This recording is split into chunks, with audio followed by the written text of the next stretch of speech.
Hello and welcome to my review of the Triaros Armoured Conveyor for Mechanicum for Warhammer the Horus Heresy from Games Workshop. At present, the only way to obtain one of these is in the Mechanicum Battlegroup box set that you can see in the background, which would cost you £130. My best estimate for the price of this being released separately would be between £55 and £65, and that's based on the Dracosan costing £57 and a Spartan assault tank costing £74, which we'll go through some size comparisons later on. Speaking of which, the format of this review is as usual. So I'll take a look at this model, I'll go through how easy it was to build. What's interesting is that there were no spare parts at all for this kit. Then I'll go through those size comparisons, and finally at the end I'll go through all of the rules for the Triaros Armoured Conveyor, which you can find in the Liber Mechanicum Forces of the Omnissiah Army book that was released 2 years ago, 2022. So let's have a look at this model up close. In terms of build, I built most of it in the live stream, and it was very enjoyable. Much more enjoyable than the Solar Auxilia tanks that I've been building recently. It certainly surpassed my expectations, the build. I had no issues really. It's a bigger tank than you can expect. Yeah, it's quite nice that you're getting such a big tank in this this battle group. It really will dominate the rest of the models. The tracks are fine. There are some mould lines along the edges which you can file off, but if you don't want to get in there and file in between each one of those links, then you can just leave them and you probably get away with it. It is Mechanicum after all. I think there's a load of detail on here. I love all the pipe work and how it's how Mechanicum just don't care about putting slabs of armour on there where they don't need to be, I guess. They're all about efficiency and mass production, and yeah, they're not really bothered about the aesthetics of the tank, and I really like it. I like the sort of steampunk look to it. Like, it's really basic, but efficient and serves a purpose. There's no need to have a frontal assault ramp. There's no need to have a door at the back. There's two kind of big access point doors on either side, and that's it. Weapon wise, you've got the most underrated weapon of the whole unit, which is this shock ram right here. All of these things, and this maybe, is the shock ram, and that can basically drive into a vehicle or Titan or whatever and cause it quite considerable damage. You've got these two, I say sponson weapons, these centerline mounted Volkite calivers, which are all right, and then you've got this Mauler bolt cannon, which has had a bit of a nerf compared to older rules, and then you've got the flare shield sort of array thing there. Really nice tank, lovely to put together, especially if you join me in the live stream where I built most of it. There are three main areas where you'll probably hit a speed bump. One is the tracks. They are big tracks, which is great, and there's not too many of the smaller tracks. But if you choose to get rid of the mould lines, which aren't as bad as the mould lines on the Solar Auxilia tanks or the Space Marine tanks for that matter, that's one speed bump, which will take you a bit of time. Another one is this top part of the hull. It's actually in three pieces, this flat piece and then these two side pieces. Once that's glued, there will be a joining line along each side. You can probably see mine a little bit where I've filed it down. That's another speed bump, which I didn't get to in the live stream. And then the other speed bump are these big cog wheels. They've got mould lines in between each one, and on the top and on the inside of the sort of runners. So they're the three main speed bumps, but other than that, fantastic kit. You could probably build it in about 3 hours or so. I really hope that they build on the design of this and bring out the Carachnos. All they'd need to do is sort of make a new plastic sprue for this top area for the missiles and the two lightning weapons on either side, but definitely the tracks they could reuse and all the rest. The danger that I found myself in with building this tank is I've enjoyed it so much that I want to build another Mechanicum tank like a Triaros or something, and they don't have those at the moment. Hopefully they'll bring some more Mechanicum tanks in plastic, and I will definitely support the rest of the release, because this tank and the other models in the kit have been an absolute joy. So size comparisons then, I do have an Instagram, go check it out. It's just Super Saiyan. I put a couple of pictures of the tech thrall next to this Triaros, and yeah, you could definitely see 22 of these being in here, even if they go up to there, like 1, 2, 3, 4, 5, 6, 7, 8, 9, 10, and then duplicated, all in cryo sleep or whatever they do. You can fit other units in here, like the Thalax even, they just count as 2 each.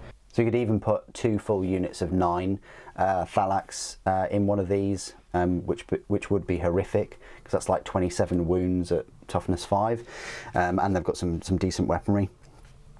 So that's where it is next to a tech thrall. Keeping with Mechanicum, because I don't have any of the other Mechanicum units built from the set, but here is a Morax, gives you an idea. Holds its own size-wise against a Morax. Would go quite well with a couple of those walking by it, protecting it. And then we also have a Megaera. I think this is the Megaera. I think the Styrax is the one with the Volkite. But that just gives you an idea. One of those. And then moving over, this is of course the Castus Knight Asterius. You know, a fair bit bigger, but certainly matches the aesthetics pretty well. Solar Auxilia wise, I've mentioned the Decrozen, and the Decrozen is going to be a similar size to this Malcador heavy tank.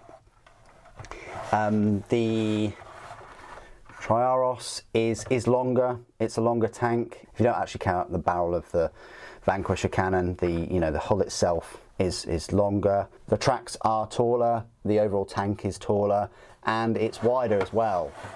So this is why I'm thinking it's going to be either £57 or more. It could be £65 separately, which makes this £130 full box set definitely worth it to have a sort of £60–65 mini in there. Of course, I do have a Solar Auxilia Velataris, but that's the same height as the tech thrall anyway. Space Marine wise, I've got the Mark 6 and Mark 3s.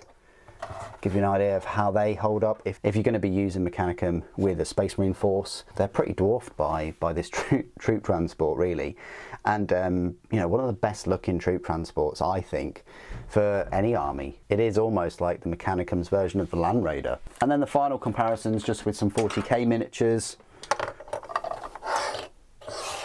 right here. So we've got a normal Space Marine, Sly Marbo, and a Primaris. So, even next to Primaris, it's a big tank. This is my first plastic Mechanicum review, so please do put some comments below of what other models and vehicles and things you'd like me to do a size comparison with. Okay, this is my part of the review where I will go through all of the rules for the Triaros Armoured Conveyor. As I've mentioned, you'll find the rules, or most of the rules for this troop transport in the Liber Mechanicum Forces of the Omnissiah army book under dedicated transport. This is their only dedicated transport. They don't have anything else, which is a bit of a shame, because I would have liked to have seen some kind of box cargo lifters or Voltarax kind of flyers that would just transport tech thralls and troops around the battlefield, just like fire them out of tubes or something. I don't know, but this is it. It's just a track based transport. It's a very good one though. It will cost you 135 points, and its stat line reads: it's a movement of 12 inches, ballistic skill 4, front armor is 14, side is 12, rear is 12, hull points 5, and transport capacity is 22.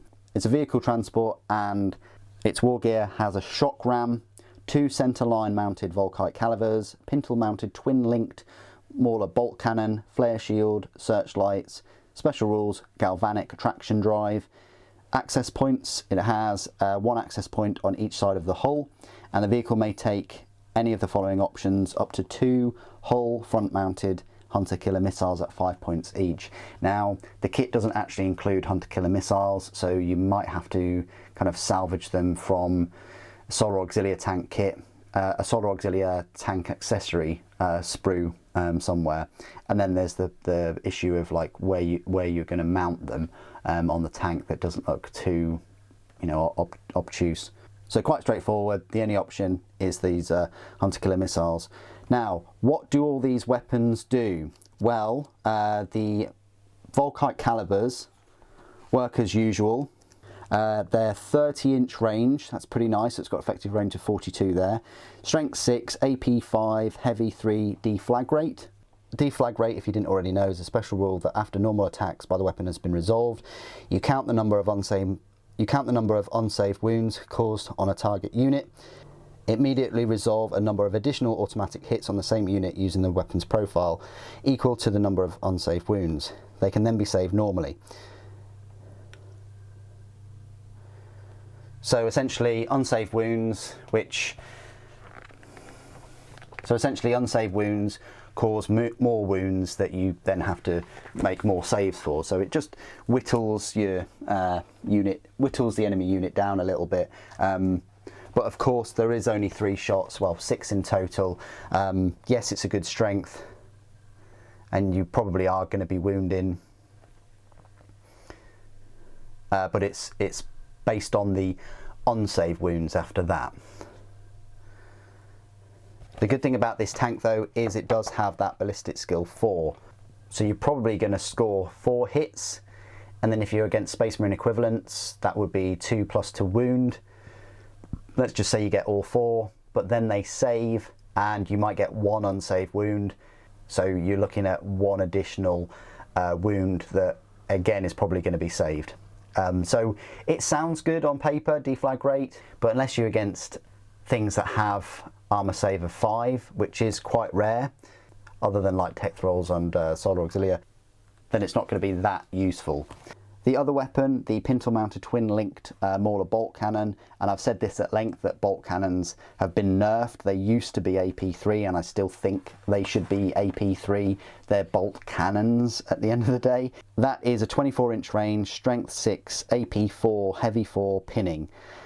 So the strength, again, same as the caliber at 6, so you're wounding on 2 pluses. The AP is better this time at 4, and you're only getting 4 shots. But again, with the ballistic skill 4, you may score a hit with all of those. It's worth me talking about the flare shield because that reduces the strength of shooting attacks made against its front armor by -1 or -2 if it has the blast special rule or uses the template. So that further increases its survivability.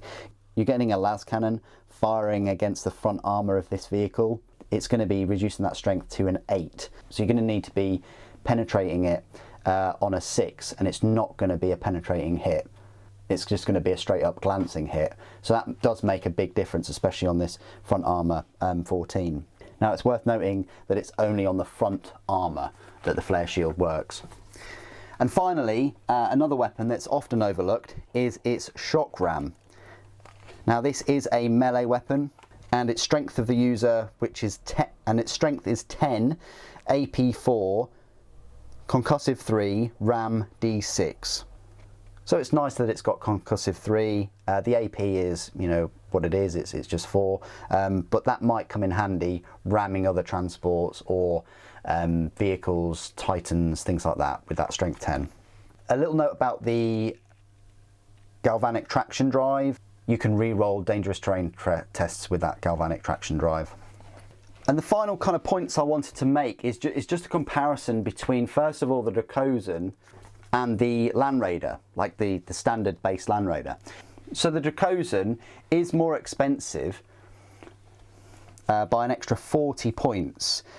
The Dracosan has a worse ballistic skill and worse armour, but it has the same number of hull points and the same transport capacity.